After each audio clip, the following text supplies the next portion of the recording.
hiking today back up to the Mad Creek Barn. It's just outside Steamboat Springs, Colorado. The barn was restored in 2000s. It's a really good example of a two-story barn that were built up here during the homesteading years. The barn itself holds an important role in Colorado land conservation history, and in fact federal land conservation history. So the guy who built it, his name was John Harry Radcliffe, and he purchased the property in 1904 and started building his barn in 1905. And that was about the same time that the Routt National Forest got established.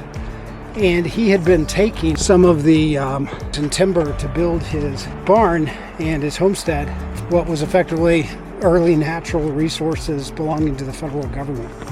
So he had his trouble with his permit, and he was a pretty staunch activist against land conservation. He ended up getting elected or nominated by a bunch of the ranch and landowners in the area to represent their issues, and ultimately they supported him taking over as the forest guard. So as the forest guard, he learned about the early Forest Service and federal efforts to identify, conserve, and protect land and natural resources.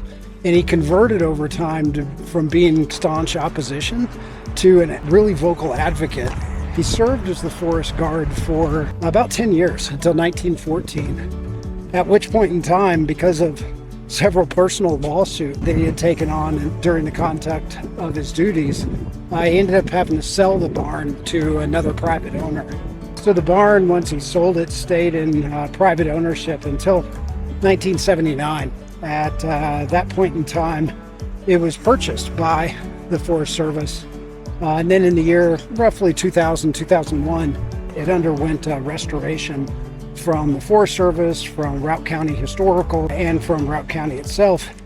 And now it's preserved up here as a place that's open, but that you can go into it and explore.